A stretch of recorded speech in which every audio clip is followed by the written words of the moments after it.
आज की इस वीडियो में हम लोग डिस्कस करेंगे कि जो आपका क्लैट पीजी 2023 का जो पेपर हुआ है, इसके अंदर कैसा रहा ये पेपर हमारे हिसाब से ये पेपर कैसा था?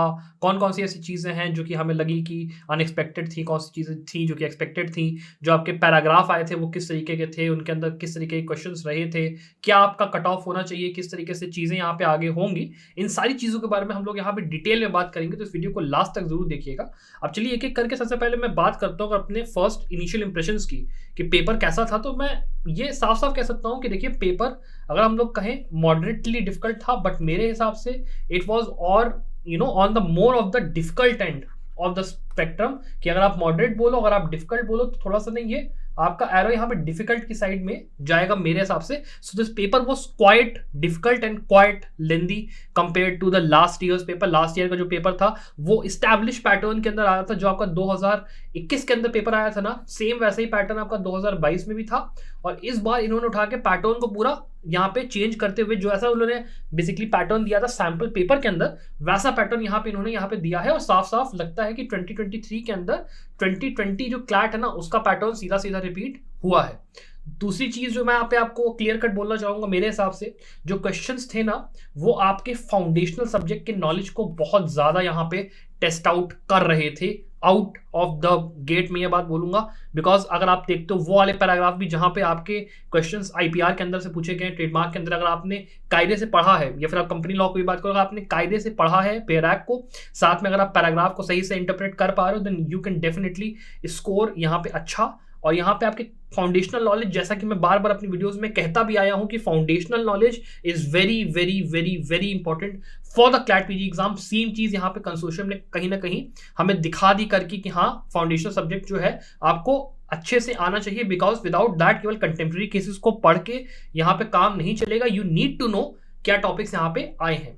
फिर अगर मैं बात करूं कंटेम्प्रेरी केसेस, तो थोड़ा सा यहाँ पे मैं देखूंगा कि क्वाइट लेस थे, उतने कंटेम्प्रेरी केसेस अगर आप कहो नहीं आए थे कंपेयर टू लास्ट टाइम, काफी कम पूछा गया। इंस्टेड इन्होंने जो सैंपल पेपर के अंदर पैटर्न दिया था, जहां पे ये लोग ने 2017 से लेके 2022 तक के जो आपके बेसिकली लैंडमार्क केसेस थे, ये थोड़ा सा ये लोग उसके पहले भी गए, सीआरपीसी के केस में, ललिता कुमारी केस में 2014 चले गए, ये थोड़ा सा उन्होंने पीछे जाके पूछा। लेकिन इन्होंने फाउंडेशनल जो एस्पेक्ट था उसके साथ स्टिक करके ही यहाँ पर काम किया है। अगर मैं बात करूं कट ऑफ की, तो देखिए जो कि यहाँ पे हर स्टूडेंट जिससे कि मेरी बात भी हुई, जैसा कि मुझे ओवरऑल भी लगा खुद भी पेपर को देखते हुए, एनालाइज करते हुए, paper was quite lengthy, paper was quite difficult. अगर मैं कहूँगा फाउंडेशनल भी अगर पूछा है तो उसके अंदर जो जो टॉपिक्स उन्होंने कवर किए पूछे, वो ऐसे टॉपिक्स थे जो जनरली अगर आपने पढ़े हैं तो ही आप आंसर कर पाओगे, नहीं तो काफ़ी थोड़ा सा कठिन होगा यहाँ पे उसको कवर कर पाना। तो मेरे हिसाब से अगर कट ऑफ की आप बात करो टॉप 5 एनएलयूज की, जिसमें कि आप बात करते हो नलसार की, एनएलएसआईओ बैंगलोर की, भोपाल की, जोधपुर की, कोलकाता की, इनके अंदर मेरे हिसाब से अगर आप कह लो 55 अगर मान लो लास्ट ईयर का रहा होगा, तो इस बार ये 10% से लेके 15% तक घटेगा। And I am telling you, ये आपकी कट ऑफ 45 के लेके 55 के बीच में, लेकिन 45 के आसपास, 46 47 के आसपास ये होने का चांस है मेरे हिसाब से। उससे ऊपर ये जा नहीं सकती है फॉर द टॉप 5 एनएलयूज। और मैं अगर बात करूं अटेम्प्ट की, तो एक मैं कहूं अच्छा आपका अटेम्प्ट क्या रहेगा, तो मेरे हिसाब से देखिए, अगर आपने अपने पेपर के अंदर समझ लीजिए करीब करीब, अगर आपने इन टोटल में बताऊं आपको, तो अगर आपने मान लीजिए 70 अटेम्प्ट करे हैं, ठीक है, तो this is a very very decent आपको मैं कहूंगा अटेम्प्ट। अगर आपने 70 से ऊपर मान लो 80 85 या फिर 90 अटेम्प्ट करे हैं, और उसके बाद डिपेंड इस चीज पे करता है कि एक्यूरेसी आपकी क्या है, तो obviously you are looking at a very very good score, आप टॉप 100 में अपने आप को पा सकते हो। बाकी वो स्टूडेंट जो कि इस बात को लेकर परेशान हो रहे हैं कि सर मैंने केवल 65 अटेम्प्ट किए, 60 अटेम्प्ट किए, 55 अटेम्प्ट किए, तो बेटा आप एक बात ये समझो यार, कि जो आपका क्वेश्चन पेपर है उसके अंदर काफी क्वेश्चंस ऐसे हैं जिसमें कि एम्बिग्विटी बहुत ज्यादा आपको महसूस होगी जब आप क्वेश्चन पेपर को लगा रहे हो, कि आंसर ये है, कि आंसर वो है, कि आंसर वो है। इसकी वजह से जो एक्यूरेसी है वो डेफिनेटली कहीं ना कहीं घटेगी फॉर एवरीबॉडी। पेपर केवल आपके लिए नहीं, पेपर सबके लिए डिफिकल्ट था।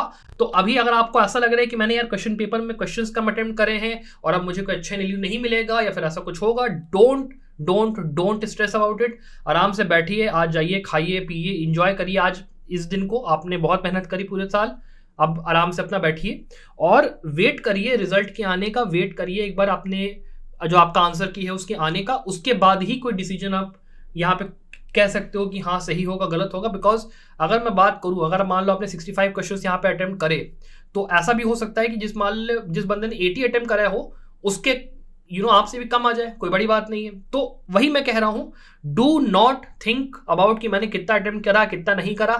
कॉन्फिडेंस, एक्यूरेसी इस पेपर के अंदर जितनी एम्बिग्यूटी है आंसर्स के अंदर, जितना पैराग्राफ में से आपको इन्फर करना पड़ रहा है, जितना लेंदी पेपर है, I am telling you accuracy काफी हद तक कम हो सकती है लोगों की जिन्होंने भी ये पेपर अटेम्प्ट करा है। तो डू नॉट वरी अबाउट, अगर आपने 50 तक 45 तक भी क्वेश्चन अटेम्प्ट करे हैं तो थोड़ा सा कम हो जाएगा 45, लेकिन 55 60 अगर आपने अटेम्प्ट करे हैं then that is a kind of good attempt score. आपका तब भी स्कोर 40 45 के आसपास आ सकता है। Still are in the race for a kind of good NLU. Tension लेने की जरूरत आपको अभी नहीं है।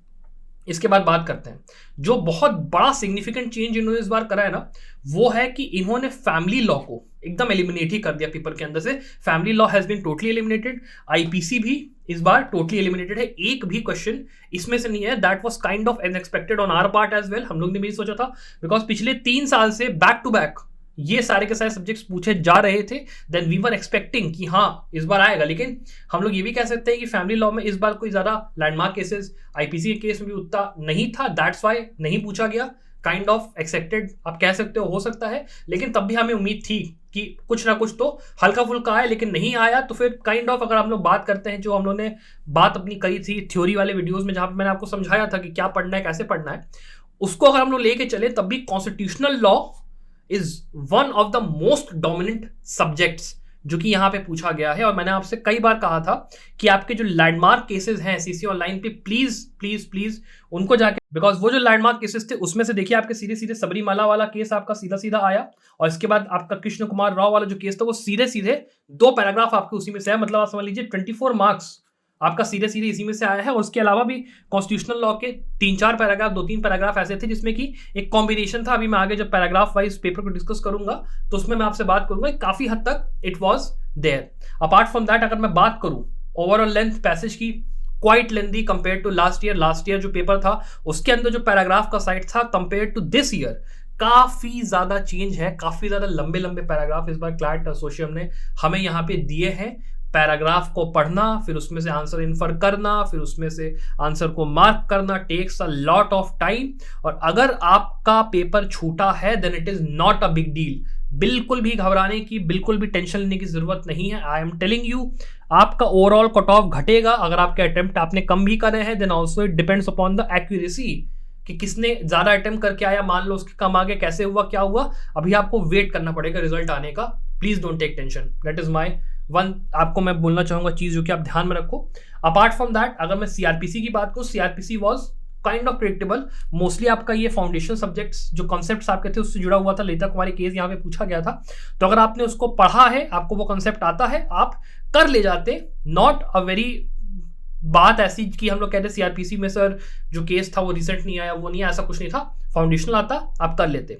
फिर मैं बात करूं थोड़ा सा अनएक्सपेक्टेड की उसमें, तो ये अभिजीत रंजन जो पैसेज आपका आया था, ये थोड़ा सा आपका अनएक्सपेक्टेड पैसेज था, बिकॉज इसके अंदर भी काफी आपकी चीजें ऐसी थी जो कि आपको आंसर्स जो है मिल रहे थे पैराग्राफ के अंदर से में, ठीक है। और अपार्ट फ्रॉम दैट इसमें अगर आईपीआर की हम लोग बात करें या फिर हम लोग बात करें कि हाईकोर्ट का जजमेंट देखिए कल सोशल ने कैसे दे दिया, तो हाईकोर्ट का जजमेंट अगर दिया भी होगा यहाँ पर, तो आप ये समझ के चलिए कि जो क्वेश्चन आपके आए थे ना उस पूरे के पूरे उस पैराग्राफ के अंदर से, वो काइंड ऑफ डिड्यूसिबल थे। और अगर आपको कॉन्सेप्ट पता था तो उसका आंसर कर सकते थे। It's not a very very big deal. और मैं अगर आपसे कहूँ ना तो ये एक तरीके से रिपीट है 2020 के पैटर्न का। 2020 में जैसा जैसा हुआ था वैसा वैसा यहाँ पे मुझे लगता है रिपीट यहाँ पे होने वाली साइकिल। जो मार्क्स हैं वो घटेंगे, कट ऑफ्स यहाँ पे घटेंगे, और काफी आपको लगेगा कि यार सर आप कैसे बता रहे हो, तब आप कॉन्फिडेंस कैसे बोल सकते हो। मैं बोल सकता हूँ बिकॉज ये मैंने होते हुए देखा है ओवर द ईयर्स। 3 साल से मैं जब से ये पैटर्न चेंज हुआ है मैंने काफी देखा है कि कंसोर्शियम कैसे करता है, क्या करता है, क्यों करता है। So I can say it with certainty कि यहाँ पर 2020 में जो हुआ था एग्जैक्ट उसका रिपीट होने वाला है। अब चलिए एक एक करके बात करते हैं कि जो पैराग्राफ आपके आए थे उनके अंदर क्या क्या आया, क्या उनका डिफिकल्टी लेवल था, क्या क्या चीजें थी, एक एक करके चलिए डिस्कस करते हैं। अब चलिए एक एक करके ये डिस्कस कर लेते हैं कि आपके जो पैरास आपके आए थे इस पेपर के अंदर उसमें क्या क्या चीजें, कौन कौन से क्वेश्चंस थे, क्या डिफिकल्टी थी, क्या उसके अंदर से जो चीज़ें पूछी गई क्या वो प्रेडिक्टेबल थी, नहीं थी? तो देखिए आपका सबसे पहले जो पैरा नंबर 1 है ना, Thressiamma Jacob versus department of mining, ये जो आपका था इसके अंदर कॉन्स्टिट्यूशन भी था, थोड़ा-सा आपका टीपीए और एमएमआरडीए का इन्होंने यहाँ पे ना एक थोड़ा-सा आपका मिक्सचर दिया। डिफ़िकल्टी मैं कहूँ मॉडरेट डिफ़िकल्टी का यहाँ पे पैराग्राफ था, थोड़ा-सा हल्का-सा ऑन द अनएक्सपेक्टेड साइड था, इस तरीके का हमें उम्मीद नहीं थी आने की। और जो सोर्सेज़ थे आपके क्वेश्चन के वो आपके बेयरैक था एमएमआरडीए का, जो आपकी पावर्स होती हैं ऑफिशियल जो गवर्नमेंट होती है उसकी, यूनियन गवर्नमेंट की, उसके था हार्ड थोड़ा-सा मैं कहूँगा। इसमें आपका जो जजमेंट भी था, यहाँ पे पैरा इन्फर्ड आपके कुछ क्वेश्चंस थे जो कि आप कहोगे ईज़ी है। अपार्ट फ्रॉम दैट आल्सो जो आपका रीसेंट जजमेंट था ना, state of Meghalaya versus all Dimasa students union Hasao का, ये वाला जो था ये अनएक्सपेक्टेड भी था, कठिन भी था, 2019 का इन्होंने पूछा उतना आप जा नहीं सकते। 2-3 क्वेश्चन ऐसे थे जो कि आपके इंटेलिजेंट गेसवर्क के थ्रू भी हो जाते। और इसके अंदर आपका कॉन्स्टिट्यूशन ऑफ इंडिया के साथ में सक्सेशन ऑफ प्रॉपर्टी, जो आपके असेट्स जो होती हैं वो सब कुछ, उसके मॉडरेट या हार्ड 3 क्वेश्चंस आप कह सकते हो। टीपीए 105 जो बेसिक प्रिंसिपल है लीज का, वो आपका एनवायरमेंटल लॉ, थोड़ा सा बेसिक आइडिया ऑफ ईपीए 1968, जो आपका रूल 68 के बाकी सब चीज़ें, ये सब मिला जुला के यहाँ पे इन्होंने ये पैसेज दिया था। थोड़ा सा ऑन द अनएक्सपेक्टेड साइड था, बट अगर आप पैसेज को ठीक से पढ़ोगे तो कहीं ना कहीं आप ये आंसर यहाँ पे कर सकते थे, बट तब भी लेंदी काफ़ी पेपर है। And as a making of this video मैंने अभी देखा, चेक करा नोटिफिकेशन, तो आपका ऑफिशियल आंसर की है जो वो आ चुका है। जो हम लोग का यहाँ पे विंडो खुलेगा यहाँ पे बेसिकली ऑब्जेक्शंस को डालने का, वो आपका 9 बजे से सुबह खुलेगा 19 को, और अगले दिन 20 तक ये रहेगा। तो ऑब्वियसली अगर आप बेसिकली अपना आंसर की आप मैच करने बैठ रहे हो, वो करने बैठ रहे हो, तो मैं आपसे कहूँगा कि आंसर की मैच करिए, ज़रा भी टेंशन लेने की जरूरत नहीं है। अगर मान लो आपके मार्क्स थोड़े से कम भी जा रहे हैं, then don't take tension, wait for the final results. जब वो आता है तभी आप फॉर श्योर शॉट गारंटी कह सकते हो कि हाँ भाई कट ऑफ क्या है, कैसे है। जितना मेरा प्रेडिक्शन है 45 के आसपास अगर आपका स्कोर आ रहा है, 45 या मान लो 40 भी आ रहा है, तो अभी आप अच्छे खासे एक रेस में हो, अभी बने हुए हो, टेंशन मत लो, ठीक है। बस अपना कॉन्फिडेंस रखो, wait for the results to arrive, आराम से अपना आप चिल करो, ठीक है। अब चलिए पैरा 2 की बात करते हैं। पैरा 2 है आपका अर्जुन पंडित राव कोठाकर वर्सेस कैलाश के गुरंत्रियाल। अब ये जो आपका था ना पैराग्राफ, ये थोड़ा सा मैं कहूँगा एक्सपेक्टेड एंड पे था, बिकॉज ये काफ़ी लैंडमार्क केस भी था एविडेंस एक्ट के अंदर में, और डॉक्यूमेंट्री एलिमेंट आपका जो इलेक्ट्रॉनिक एविडेंस होता है उसके अंदर में। डिफिकल्टीज पैराग्राफ के कहना कि थोड़ा सा मैं कहूँगा मॉडरेट लेवल पे थी, तो ये एक्सपेक्टेड एंड पे था, ये मैं कह सकता हूँ आएगा यहाँ पे आपने कहा आपका। और डिफिकल्टी इसकी जैसे मैंने कहा मॉडरेट। सोर्सेज ऑफ अगर मैं बात करूँ तो मेनली आपका जो ड्राइव था ये बैराक के अंदर से मैं कहूँगा थोड़े क्वेश्चंस थे, एज वेल एज इलस्ट्रेशंस भी थे आपके डॉक्यूमेंट्री एविडेंस के, इलेक्ट्रॉनिक एविडेंस के, विल के, बाकी चीज़ों पे, उस पर कहीं ना कहीं इन्होंने क्वेश्चंस पूछे हैं। और 1-2 क्वेश्चंस आपके ऐसे थे जो कि पैसेज के अंदर से थे, 2 ऐसे थे जो कि केस लॉ के अंदर से आ सकते थे। तो मतलब ये था कि अगर आपने ये अच्छे से पढ़ा था केस, अगर आपको कंसेप्ट आते थे, आपकी फाउंडेशन अच्छी थी, तो आप ये वाला पैराग्राफ भी कर सकते थे, quite doable. But as I said paper lengthy था, कर पाना ना कर पाना डिपेंड इस चीज़ पे भी करता है ना कि अब देखो 4 सेट ऑफ पेपर्स हैं, किसी को ऐसा सेट मिल गया जिसमें कि ये बाद में था, बाकी चीज़ें पहले थी, तो कहीं ना कहीं उसी से पूरी डायनेमिक ना चेंज हो जाती है। तो ये कह पाना, इसकी वजह से मतलब आप कह सकते हो कि जो पूरा गेम होता है ना बदलता है, कि पहले कौन सा क्वेश्चन दिखाई पड़ा आपको, बाद में कौन सा दिखा, और सारी की सारी चीज़ें जो होती हैं वो काफ़ी आप समझ लो डिफिकल्ट बन जाती हैं वन कंपेयर टू एक ऐसा पेपर जहाँ पे आप खोल के देख ले रहे हो पहले कि हाँ भाई ये मुझे आता है, ये मुझे नहीं आता, ऐसे ऐसे ऐसे ऐसे। लेकिन जब पैराग्राफ ही इतने लंबे लंबे हैं, पढ़ने में टाइम लगेगा, करने में टाइम लगेगा, definitely quite a difficult paper मेरे हिसाब से। आगे बात करते हैं पैरा नंबर 3, रिक्वेस्ट फॉर आपका यूक्रेन वर्सेस रशिया जो वॉर थी उसके ऊपर था। ये जो आपका पैराग्राफ था ये लास्ट भी टाइम आया था, टारगेट किया गया था, इस बार भी था, well with in the range था, एक्सपेक्टेड होने के, इंटरनेशनल लॉ के अंदर आने के, रिसेंट में पूछा गया। ये आपका बेसिकली डिफिकल्टी मैं कहूँगा इजी से लेकर मॉडरेट था। सोर्सेज की बात करूँ तो आपका जो रशियन आर्म कॉन्फ्लिक्ट था यहाँ पे यूक्रेन वर्सेस रशिया का, उसके ऊपर ही बेसिकली बेस था। और जितने भी आपके क्वेश्चंस थे ये सारे के सारे थ्योरेटिकल थे रिगार्डिंग द जीनोसाइड कन्वेंशन, और जो आपकी टर्मिनोलॉजी बेसिकली आपके इंटरनेशनल लॉ में होती है उससे जुड़े हुए क्वेश्चन है, तो किए जा सकते थे, इजी एंड पे था ये। आप अगर मैं पैराग्राफ बोलूँ तो आप इसमें अच्छा ठीक ठाक स्कोर कर सकते थे। इसके बाद में अगर बात करूँ नेक्स्ट पैराग्राफ की, तो जो पैरा नंबर 4 था वो आपका जो पैराग्राफ था वो ministry of corporate affairs government of India के compendium of corporate social responsibility से जुड़ा हुआ यहाँ पे ये बेसिकली पैराग्राफ था। अब यहाँ पे हम लोग ये कह सकते हैं कि ये एक ऐसा टाइप ऑफ बेसिकली पैराग्राफ है जो कि यहाँ पे थोड़ा सा इससे रिलेटेड चीज़ें होती आ रही हैं इन द रिसेंट टाइम्स, तो कहीं ना कहीं हल्का सा एक्सपेक्टेड था। लेकिन कंपनी लॉ पे इतना लंबा पैराग्राफ आना, it is like the first time कि हाँ कंसोर्शियम ने ऐसा करा है। तो मैं ऑब्वियसली कहूँगा कि ये मॉडरेट से लेके हार्ड था, बिकॉज यहाँ पे जो ट्रेंड है वहां पे आप समझ लो कि 4 से 5 क्वेश्चंस ऐसे हैं जहां पे आपको रिक्वायर्ड है कि आपको पता होना चाहिए कि क्या क्या बेराक्ट में लिखा है, क्या क्या चीजें वहां पे बोली गई हैं, तभी आप कर पाओगे। क्वाइट डिफिकल्ट पैराग्राफ इसमें स्कोर पाना का थोड़ा कठिन है। जो सोर्स मैं कहूंगा यहाँ पे बेसिकली आगे मैं बात करूं तो 2 से 3 क्वेश्चंस थे जो कि आप गेस वर्क या पैरा के बेसिस पे आप निकाल सकते थे।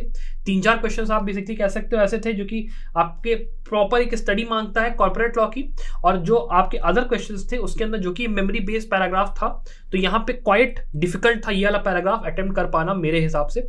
आगे मैं बात करूं जो अगला आपका है वो है आपका food corporation of India versus Abhijit Paul का जजमेंट। ये आपका कॉन्ट्रैक्ट और इंटरप्रिटेशन ऑफ स्टेट्यूट का एक मिक्स पैराग्राफ था, जिसमें कि मैं कहूंगा कि ये इजी से लेके मॉडरेट डिफिकल्टी में मैं इसको मानूंगा। ये ज्यादा थोड़ा सा डिफिकल्ट कम भी था, ज्यादा भी था, मैं ऐसे कहूंगा। लंबा जो कि था ऑब्वियसली बात है।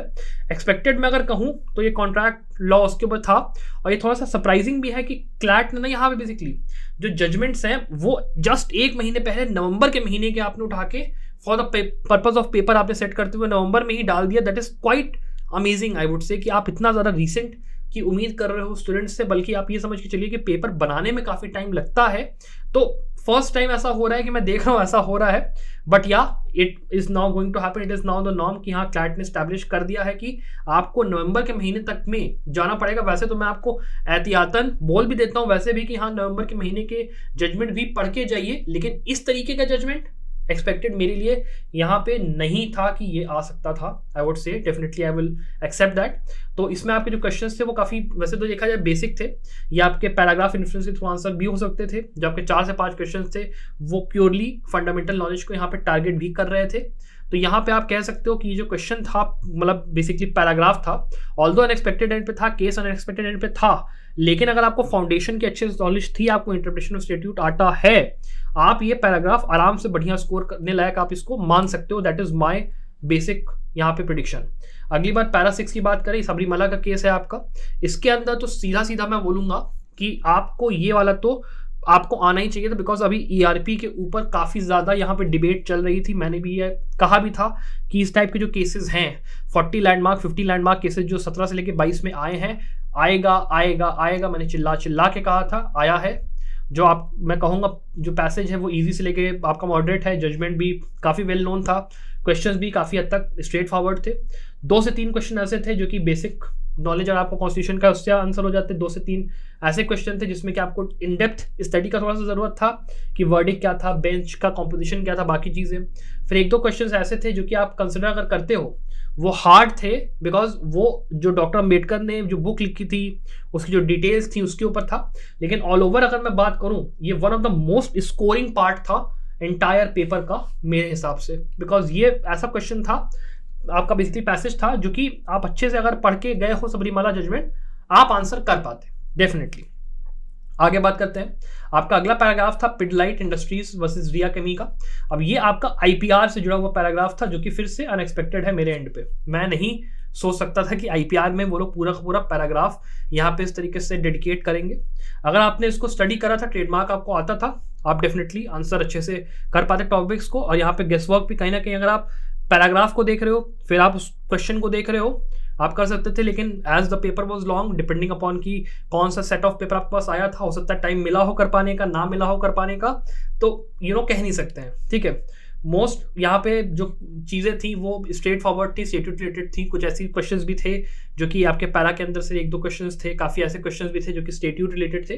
तो kind of a mix bag मैं कहूँगा। अपार्ट फ्रॉम दैट अगला पैराग्राफ था गुजरात मजदूर सभा वर्सेस स्टेट ऑफ गुजरात का, लेबर लॉ से जुड़ा हुआ पेपर। फिर यहाँ पे मैं कहूँगा कि लेबर लॉ में जो कि 2020 में एक पेपर में क्वेश्चन आया था, लेबर लॉ में एक्सपेक्टेड मैं कह सकता हूँ कि आने का चांस तो था। और आप अगर डिफिकल्टी की बात करो तो जो आंसर्स थे वो यहाँ पे वेग मैं कहूँगा थे, थोड़ा सा वे कैटेगरी में चला गया यहाँ पे आंसर्स का। लेकिन अगर आपने स्टडी करा है केस को तो आप यहाँ पे आंसर कर सकते थे। और आप जो क्वेश्चंस थे वो मोस्टली केस के अंदर से ही यहाँ पे पूछे गए। थोड़ा सा रीसेंट केस भी है 2020 का, तो एज सच मैं कह नहीं सकता कि आपने पढ़ा होगा नहीं पढ़ा होगा, बट या काइंड ऑफ डिफिकल्टी यहाँ पे ठीक ठाक थी इस क्वेश्चन की। फिर अगला पैराग्राफ आपका आता है सीधा सीधा कृष्ण कुमार सिंह से स्टेट ऑफ बिहार। ये मैंने आपसे वैसे भी कहा था कि ये क्वेश्चन आने का अच्छा खासा चांस है, बिकॉज यहाँ पर कॉन्स्टिट्यूशनल लॉ है। मैंने आपसे कहा था कि ये पुराने केसेस हैं, ऑर्डिनेंस बेस्ड ये आपका पैराग्राफ था, काफ़ी लैंडमार्क जजमेंट भी है आपका, तो ये आने का चांस काफ़ी हद तक था, और जो मेजॉरिटी ऑफ द क्वेश्चंस थे वो केस के अंदर से आए थे definitely.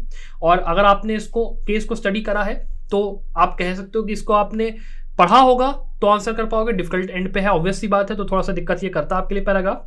Apart from that para number 10 पे अगर आप लोग आते हैं तो ये आपका जुरिस्प्रूडेंस का पैराग्राफ है। सॉरी, यहाँ पे जुरिस्प्रूडेंस होना था, जुरिस्प्रूडेंस का ये आपका पैराग्राफ होगा।